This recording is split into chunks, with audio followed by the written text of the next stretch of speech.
Verte, partie 2, chapitre 2. Verte m'a ouvert la porte de l'appartement. Elle était vêtue et coiffée. Son visage lisse évoquait la fraîcheur ravissante du printemps. Ursule, elle, évoquait plutôt les rigueurs de l'hiver. Visiblement, je la sortais du lit. Hirsute, enroulée dans sa vieille robe de chambre, les traits tirés par la fatigue, elle semblait de fort méchante humeur. Il est vrai qu'elle n'a jamais aimé se lever. Tandis que je lui versais une tasse de café, elle m'a inspecté de la tête aux pieds. J'ai vu une expression d'horreur incrédule se dessiner sur son visage. Elle n'aimait pas ma robe, c'est clair. Ursule et moi n'avons jamais eu les mêmes goûts en matière de vêtements. Pour l'amadouer, je lui aurais bien raconté l'histoire sentimentale de ma robe rouge. Mais l'heure n'était pas aux confidences. Sitôt mon café avalé, nous avons donc filé, moi de ma démarche majestueuse et Verte trottinant sur mes talons. En fermant la porte, derrière moi, et tandis qu'Ursule grommelait de vagues « bonne journée », je me sentais l'âme d'un agent double. Car je ne comptais pas infliger à ma pauvre Verte des leçons de sorcellerie obligatoires. Après tout, elle ne m'avait rien demandé, la pauvre gamine. J'entendais simplement lui expliquer les grandes lignes du métier pour qu'elle sache ce que sa mère attendait d'elle. Nous avions tout le temps de voir ensuite ce qu'elle préférait, que je lui enseigne ce que je savais ou que je l'emmène en promenade et au cinéma. Somme toute, je n'espérais rien d'autre que de passer un peu de bons moments en sa compagnie. Notez que je n'ai pas toujours été aussi bienveillante. Dans ma jeunesse, j'ai passé des nuits entières à faire travailler ma pauvre fille.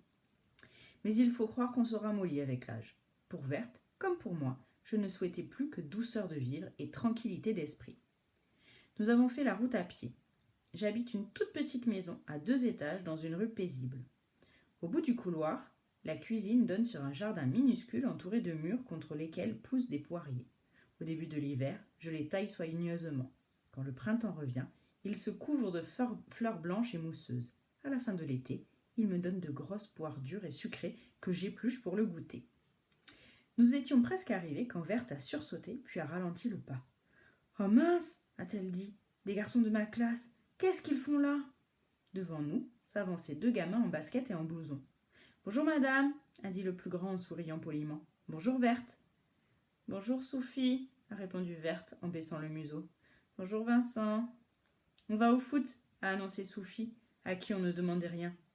Comme Verte ne pipait mot, je me suis permis de répondre à sa place. « Eh bien nous allons chez moi. Nous passons le mercredi ensemble. Oh, »« Tu as de la chance, » a dit Sophie à Verte, « d'avoir ta grand-mère tout près de chez toi. Moi, je ne vois la mienne que pendant les grandes vacances. »« De quel pays viens-tu » ai-je grommelé, pleine de curiosité. « De Bretagne. Mes grands-parents habitent Plouermel, ce qui explique que je ne les vois pas souvent. » Quand je pense que certaines personnes se plaignent du manque de politesse chez les jeunes, ce Soufi n'était pas seulement poli, il était aussi spontané et gentil. Je suis tombée sous le charme. Si tu veux une grand-mère, près de chez toi, mon garçon, je suis là. J'habite la petite maison entre la papeterie et la laverie. Tu n'as qu'à venir sonner chez moi, c'est dans l'après-midi. Nous t'attendrons à l'heure du goûter. Nous mangerons des crêpes, n'est-ce pas, Verte ? A fait Verte en baissant le menton, comme si elle voulait le cacher dans sa veste. Et amène ton copain, ai-je ajouté. Merci, madame, a murmuré le copain avec des mines renfrognées de grand timide. À tout à l'heure, a joyeusement lancé Sophie. Les 2 garçons ont continué leur route et j'ai fouillé dans mon sac pour en sortir mes clés. J'étais occupée à retourner un fatras d'objets divers à la recherche de mon trousseau quand j'ai remarqué que s'était installé entre Verte et moi un silence inhabituel. Depuis que nous avions rencontré ces garçons, Verte n'avait pas ouvert la bouche. « Qu'est-ce qui se passe, Verte ? J'ai fait une gaffe ?»« Oh, pas vraiment, mais je trouve bizarre que tu les aies invités. Je ne sais pas quoi leur raconter, moi, à Sophie et à Vincent. »« Ne t'inquiète pas, ce Sophie m'a l'air très capable de faire la conversation tout seul, et tu seras sûrement contente de voir des jeunes de ton âge en fin de journée. Tu en auras par-dessus la tête de converser avec une vieille dame. »« Ma chère mamie, » a fait Verte en serrant ma vieille main dans la sienne, « je ne m'ennuie jamais avec toi. Mais il faut que tu saches que même à l'école, les garçons sont d'un côté et les filles de l'autre. On ne se retrouve que pour jouer à la Déli-Délo. Les filles de ma classe n'invitent jamais les garçons chez elles. Elles en parlent, mais c'est tout.